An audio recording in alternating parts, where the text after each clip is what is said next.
Due quindicenni e un 43enne di Canicattì sono accusati di rapina, tentata rapina in concorso e lesioni, nell'ambito dell'inchiesta sulla surreale rapina consumatasi ai danni del bar Opera di Caltanissetta lo scorso 25 ottobre e sulla tentata rapina commessa al bar Bingo, sempre a Caltanissetta.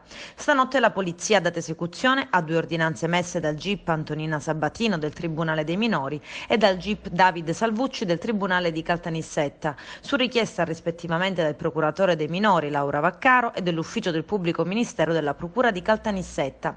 Le indagini scattano all'alba del 25 ottobre, quando i poliziotti delle Volanti si ritrovano davanti la saracinesca spaccata del bar Opera.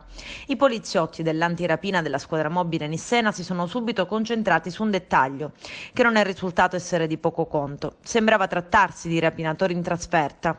Sulla base delle prime dichiarazioni raccolte, gli agenti apprendevano che l'accento poteva essere delle zone dell'Agrigentino. Individuata la targa dell'autovettura utilizzata dai rapinatori, si comprendeva che i soggetti erano di Canicattì e pertanto scattava il coordinamento con il personale di quel commissariato di pubblica sicurezza, hanno reso noto dalla questura di Caltanissetta.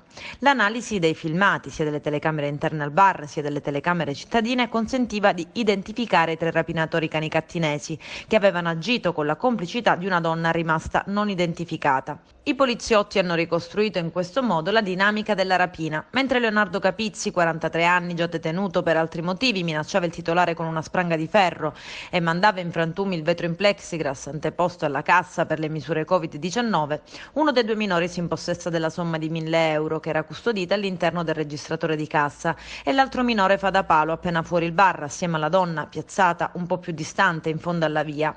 La pronta reazione del titolare e di alcuni avventori mette poi in fuga i rapinatori, ma uno dei minori rimane bloccato all'interno, scatenando l'ira del 43enne che, una volta recuperata l'autovettura, sfonda la saracinesca, creando un varco per facilitare la fuga. Il violento impatto dell'auto sulla saracinesca procura lesioni al titolare e ad un avventore presente sul posto, che erano riusciti a bloccare il minore.